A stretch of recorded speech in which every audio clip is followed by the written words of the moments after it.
Երբ նիկոլականները ասում են, որ Պուտինը Քոչարյանին ու Ծառուկյանին հատուկ ակտիվացնում է, իսկ Սամվել Կարապետյանին հատուկ ուղարկել է Հայաստան, որպեսզի Նիկոլից խլեն իշխանությունը եւ իրագործեն ռուսական պլանը, ես հիշում եմ 1990 թվականի «Կռու ընկույզ 2» ֆիլմը,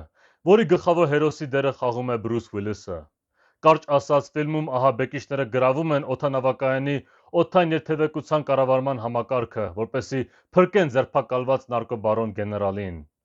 Իրավիճակը փրկելու համար ի հայտ է գալիս բանակից մի դասակ, որի անդամները ահաբեկիչների հետ ռադիոկապով թեժ խոսակցություններ են վարում, նույնիսկ միմյանց դեմ փոխհրաձգության մեջ են մտնում։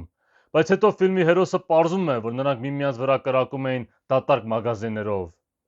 Ֆիլմում պարզվում է, որ այդ դասակը եկել էր ոչ թե օդանավակայանը ահաբեկիչներից փրկելու համար,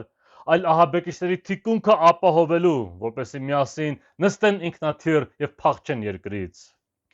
Նույնպես Սամվել Կարապետյանը Կրեմլից ուղարկվել է Հայաստան եւ միացել իր ռուսոֆիլ օլիգարխ ընկերներին, ոչ թե ՔՊԱ-ականներին կեղծ ընտրություններում հաղթելու եւ Նիկոլին վարչապետի աթոռից գա ընկեց անելու համար, այլ նրա թիկունքը ապահովելու եւ միասին ազգային ժողով մտնելու համար, որպեսզի իրագործեն Կրեմլի հակահայկական պլանը։ Միմյանց հայոյում են եւ իրար դեմ կրակում են դատարկ մագազիններով։ Կարող են իրար ատել եւ ոչ էական հարցերում հակադրվել, բայց իրականում նույն նեոբոլշևիկյան համակարգի մասն են կազմում եւ նույն դավաճանական օրակարգն են առաջ տանում։ Վերջապես հասկացեք, այս ամենը սարքած է, եւ այդ համակարգի արտադրած ամեն մեկը ծախված է ու երբեք չի կարող սպասարկել հայ ազգի շահերը։